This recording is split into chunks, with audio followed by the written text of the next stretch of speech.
안녕하십니까. 교육부창 미래교육 포럼 행철입니다. 이제 수능이 끝났습니다. 우리 학생들 정말 수능을 대비하고 또 수능을 번일하고 수고 많았습니다. 그리고 학부모님들, 학생들, 자녀들 뒷바라지에 노고가 많으셨습니다. 모든 학생들이 다 좋은 성적을 거두기를 기대하면서 오늘은 이 수능에 대해서 말씀드리겠습니다. 2017학년도 수능은 지금 상대평가 9등급제다 이렇게 되게 얘기를 합니다. 그리고 2018년 수능은 절대평가 또 9등급제다 또 이렇게 또 얘기를 지금 하고 있습니다. 그래서 2018년 수능과 2017년 수능의 다른 점은 영어과가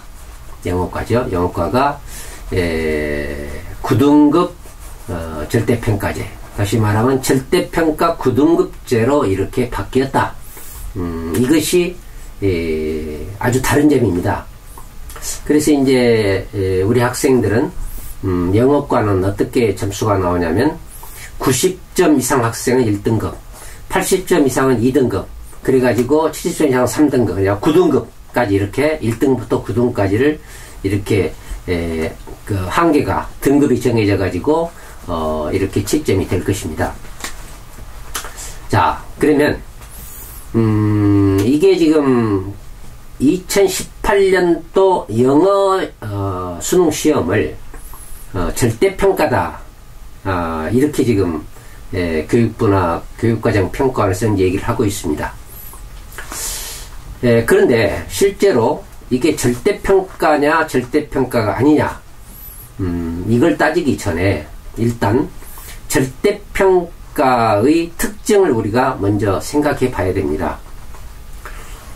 지금 절대평가라는 것은 예를 들면은 중학교 지금 3학년 그러면 또 나이가 한 몇 세가 되겠죠? 9, 10, 11, 12, 13, 14, 15, 한 15세? 예를 들면은 15세 학생들의 체력을 한번 알아본다. 그래서 체력 검사를 한다. 종목은 100m 달리기다. 이런다고 이렇게 우리가 정해놓고 100m 달리기 체력 검사를 실시할 때 그 15세 학생들의 체력으로 봐서 100m를 19초에 골인하게 되면은 그 학생은 합격이다. 능력이 있다. 체력이 충분하다. 이렇게 우리가 평가할 수 있다. 이런 그 결론을 내렸다고 하면은 19초가 바로 절대 기준입니다. 그래서 19초 내에 들어온 학생들은 모두가 다 통과 이렇게 되겠죠. 그러지 못한 학생은 미흡으로 이렇게 되겠죠.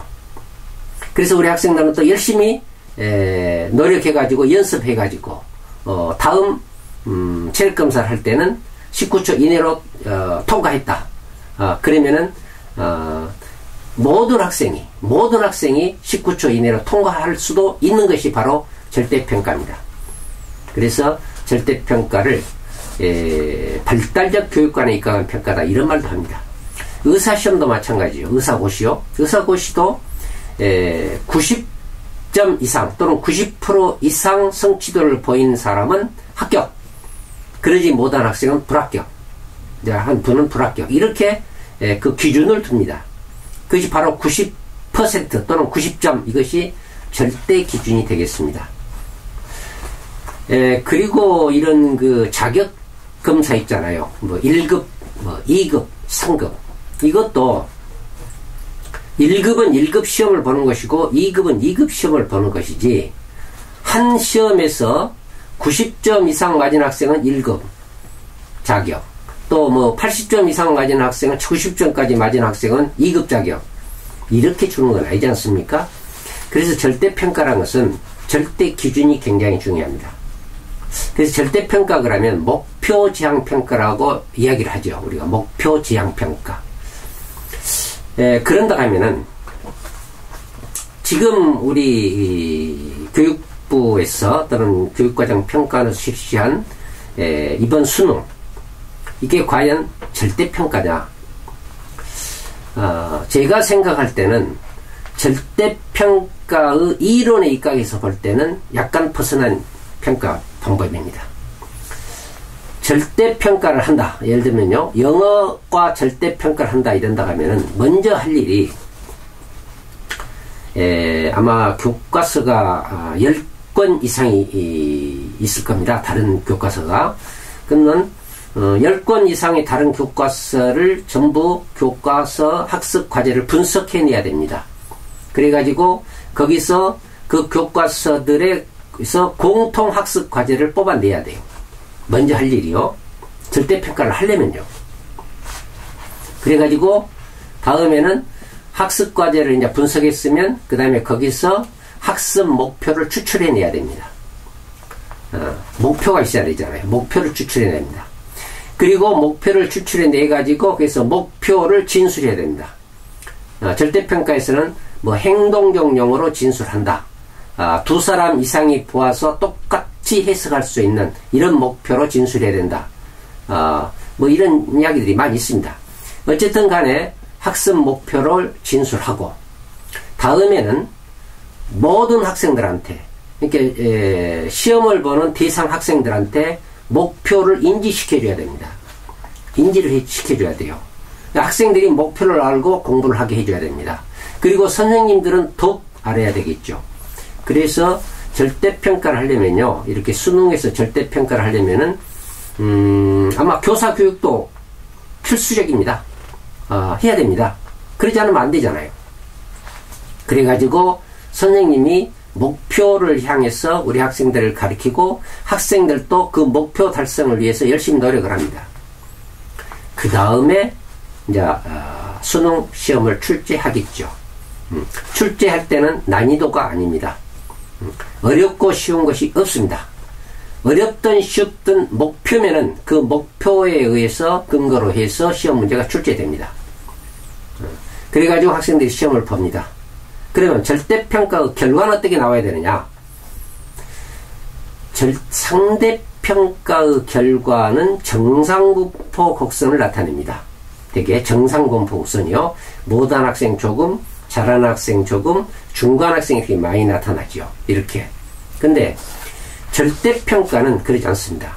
절대평가의 결과는 부적 편포를 나타낸다. 이렇게 되어 있습니다. 그럼 부적 편포란 건 뭐냐? 못한 학생이나 중간 학생이 거의 없어요.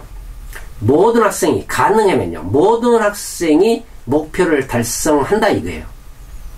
그래서 그 분포도가 부적 분포가 우측이 이렇게 높고 넓다 이런 이야기가 됩니다. 이게 부적 편포예요. 그런다고 보면은 이번 교육과정 평가원에서 실시한 영어 수능, 이게 평가가 절대평가의 이론에 입각해서 실시됐는가, 이것을 한번 생각해 봐야 됩니다. 근데 실은 그러니까요, 이 절대평가가 사실은 수능에 적용하기는 어렵습니다. 왜냐하면은 교과서가 많죠. 그러니까 다시 말하면 또 학습 기간이 깁니다. 1학년 때부터 3학년까지. 그렇지 않습니까? 학습 기간이 길고 교과서는 여러 종류고, 그리고 학습 기간이 길면서 학습 과제는 또 광범위하죠. 넓죠. 3년간 배워야 되니까. 거기에서 그 많은 학습 과제를 분석하고 거기에서 학습 목표를 진술하는데 그게 쉬운 일이 아니죠. 그리고 거기에서 학습 목표를 우리가 설정해서 학습 목표를 진술하게 된다고 하면은 많은 학습 목표가 나오게 됩니다. 그러면 그 중에서 골라서 시험을 본다? 골라서 목표를 골라가지고 시험 문제를 낸다? 그 목표 중에서 난이도를 정해서 시험 문제를 낸다? 이건 절대 기준 평가가 아니죠. 목표 지향 평가가 아닙니다. 그래서 학교에서 그 절대기준평가, 지금 앞으로 내신도 절대평가로 한다 이런 얘기를 하는데 그것도 쉽지 않을 겁니다.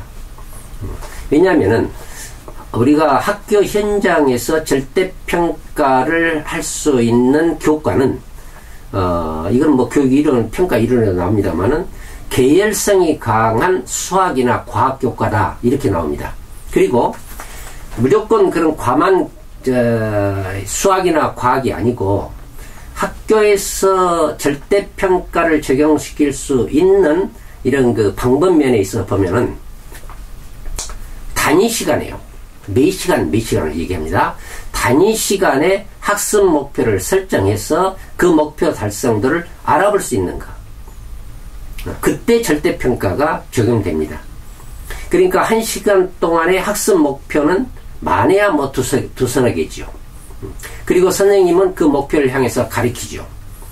그리고 나서 그 목표가 달성됐는가 안 됐는가를 알아보는 평가. 그것이 바로 절대평가입니다.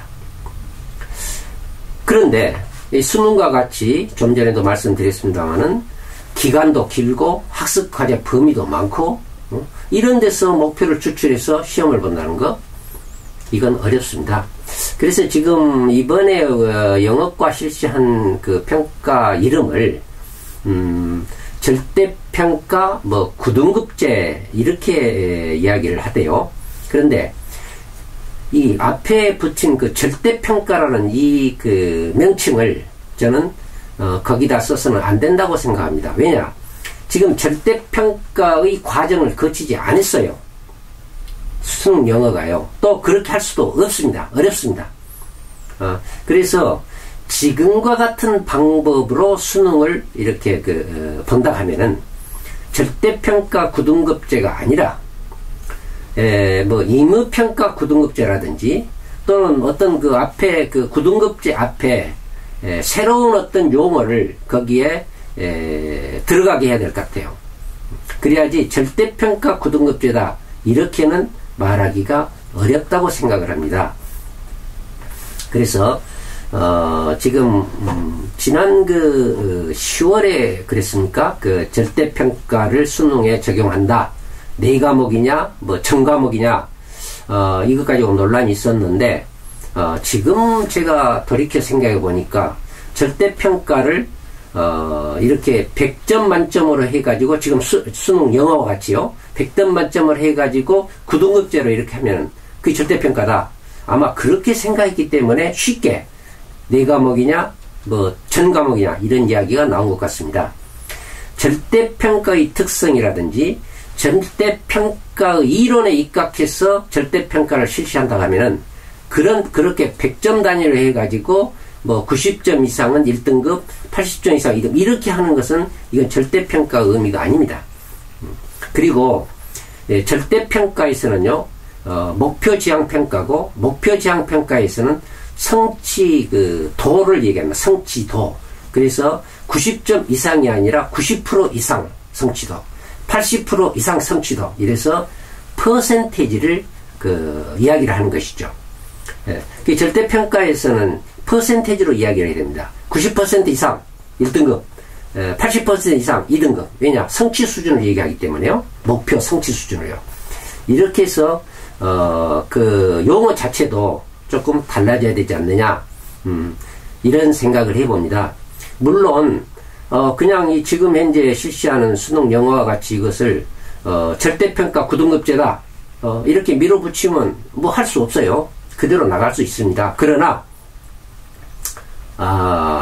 평가 이론이라든지요, 그러잖아요. 평가 이론에 입각해서 절대평가의 평가 이론에 입각해서 본다고 하면은 이와 같이 100점 만점으로 해가지고 뭐 90점 이상은 1등급, 뭐 2등급 이렇게 등급으로 나누는 거.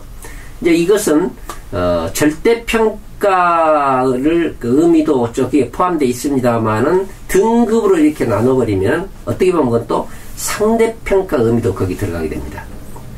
그래서 사실 지금 현재 시행하고 있는, 그러니까 2017학년 때 시행해온 절대평가 아니 상대평가 그 9등급제를 우리가 상대평가 9등급제 이렇게 얘기를 하는데, 그 말은 조금 어느 정도 뭐랄까요, 타당성이 있습니다. 그러나 이번에 시행한 영어과는 이게 그 절대평가 9등급제다, 이 용어는 조금 문제가 있다고 생각합니다. 왜냐, 그 절대평가 의미가 조금 희석되어 있기 때문에 그렇습니다. 그래서 앞으로 이 절대평가를 수능에다 적용시키려면은 좀 더 절대평가 의미를 살리는, 본질을 살리는, 특성을 살리는 그런 절대평가의 과정을 거쳐서 시행하면 좋겠고요. 근데 그렇게 시행하면서 하려다가는 수능에 이 절대평가를 적용을 하기가 힘듭니다. 좀 전에도 제가 말씀을 드렸습니다만은, 그렇기 때문에 앞으로 수능 절대평가 이거 좀 생각해야 되고요. 또 이렇게 이번에 영어 이렇게 시험을 봤습니다만은 아마 1등급이 이제 90점 이상을 1등급 그런데요. 1등급 학생이 뭐 6%에서 8% 나올 것이다, 뭐 10% 나올 것이다, 이렇게 예상을 하는데, 절대평가에서는 그 예상이 없잖아요. 할 수 없습니다.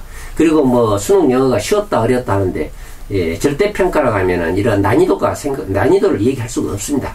근데 그런 것이 보도되고 있거든요. 그래서 이제 어쨌든 간에 지금 수능 시험을 이번에 영어를 봤고 영어 성적이 나올 겁니다. 그러면 결론적으로 볼 때 1등급 학생들 수가 많이 나올 겁니다.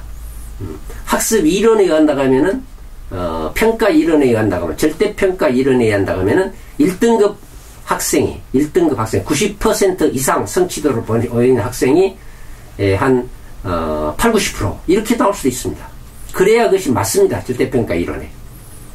목표를 정해서 거기까지 가르쳐야 되니까, 도달할 수 있도록 가르쳐야 돼요, 우리 선생님들이. 그래서 이번에 그 1등급 학생들이 많이 나오게 되면 대학에서 학생들 선발하는데 상당히 어려움이 있을 겁니다. 특히 정시. 왜냐하면 영어 성적 변별력이 없잖아요. 누가 영어를 잘하니 못하니 보다 다 똑같이 1등급으로 돌아와 보니까.